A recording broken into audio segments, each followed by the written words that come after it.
बिस्मिल्लाहिर्रहमानिर्रहीम। खातिन हज़रात, मैं हूँ अख्तर अब्बास और आप सबको अस्सलाम वालेकुम।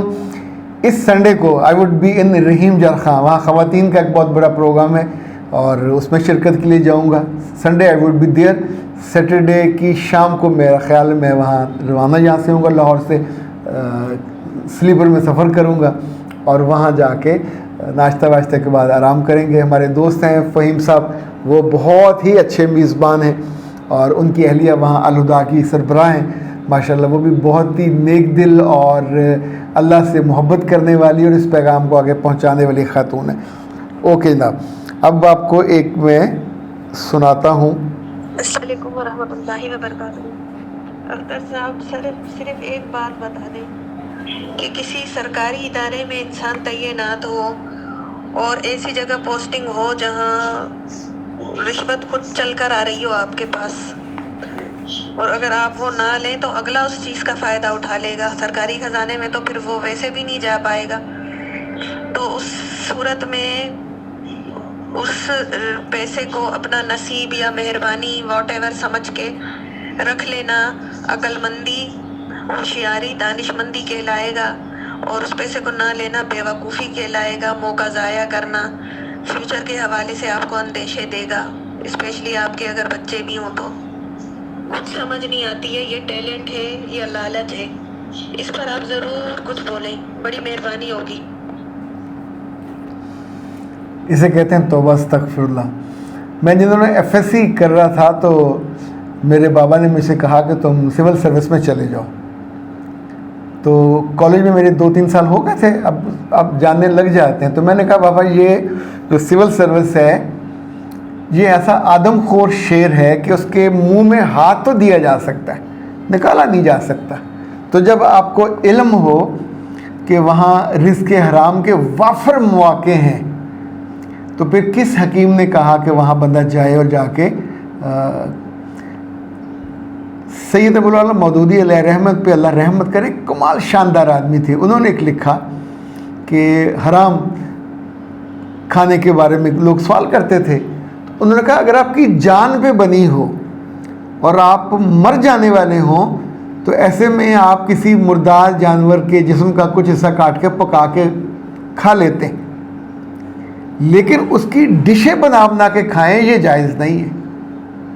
इसी तौर पे इस समझदार और मेहरबान खातून ने जो सवाल किया है, ये पाकिस्तान के एक ऐसे महकमे से ताल्लुक़ रखती हैं जो कस्टम्स कहलाता है। वहाँ बराह रास्त रिश्वत नहीं लेते, लेकिन सिस्टम में डेली लाखों रुपए जमा होते हैं और शाम को वो बांटते हैं। 50,000 से लेकर लाख रुपए तक सबको आता है। ये वो पैसे हैं जो लोगों से हराम तरीके से लिए जाते हैं, उनको तंग करके, उनको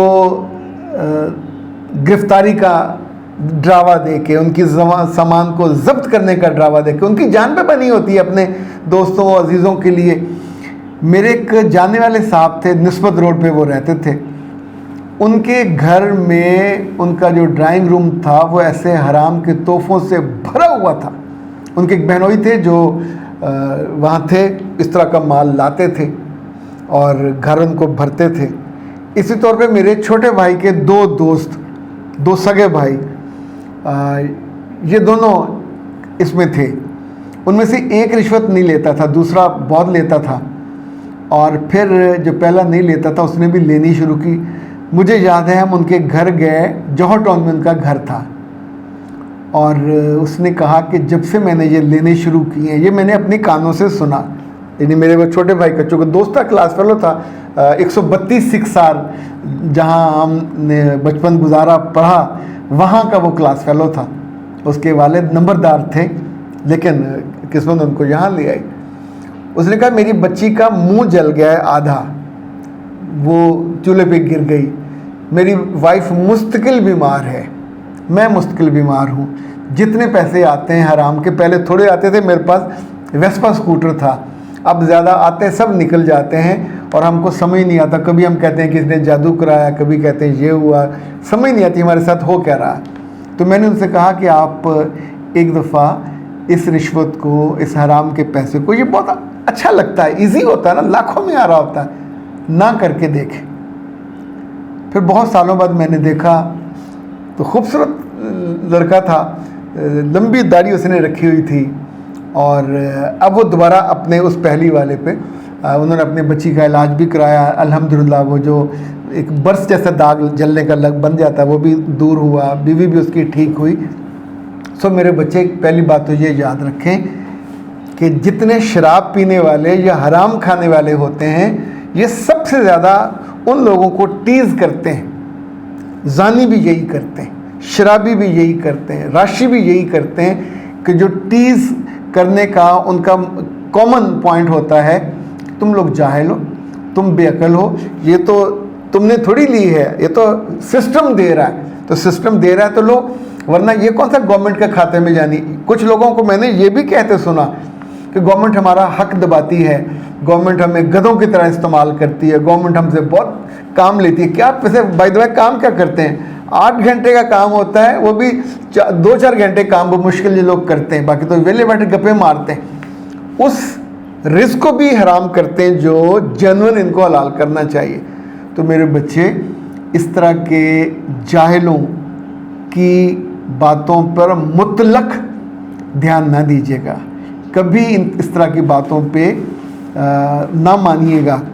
آپ نے اس وقت جو آپ کی کیفیت ہے وہ لگ رہی ہے کہ آپ بالکل ایج پہ ہیں، مانے ہوئے ہیں کہ مجھے نہیں میں لوں گی تو کسی اور کو چلے جائیں گے، وہ کون سے گورنمنٹ کے کھاتے میں جانے۔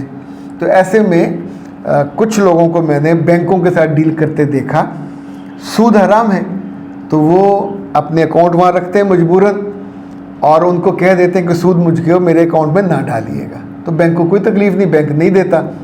کچھ لوگ ایسے بھی میں نے دیکھے ہیں کہ وہ سود کے پیسے، ظاہر ہے 10 لاکھ ہیں تو اس پہ اچھی خاصی اماؤنٹ ہوگی، کروڑ ہے تو زیادہ ہوگی، وہ ان پیسوں کو الگ سے لے لیتے ہیں اور چیریٹی کے مختلف اداروں کو بھیج دیتے ہیں، وہاں لوگوں کے کام آ جاتے ہیں۔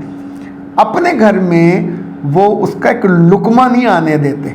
سو ایک آپشن یہ آپ کے لیے ہو سکتا ہے کہ وہ پیسے جو سسٹم آپ کو روز کریٹ کرتا ہے اور حصے میں دیتا ہے وہ لے کے اپنے گھر مت لائیے، کسی کو دے دیا کریں، وہ اللہ آپ کو اس گندگی سے بچائے رکھے، نظافت اور نفاست جو آپ کے مزاج کی، آپ کے ایمان کو بچائے۔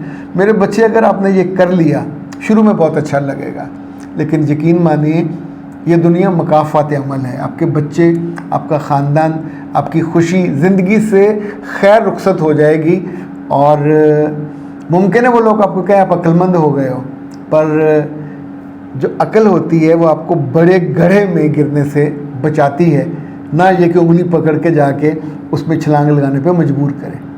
لوگوں کی باتوں پہ آ کے کبھی زندگی کے غلط فیصلے کرنے والے رب کے سامنے جا کے ویسے کس منہ سے ایسے آنکھ اٹھا کے دیکھیں گے؟ شرمساری سے بندہ گڑ جائے گا۔ تو یہ موقع کبھی نہ آنے دیجیے۔ اختر عباس کو دیجیے اجازت۔ السلام علیکم۔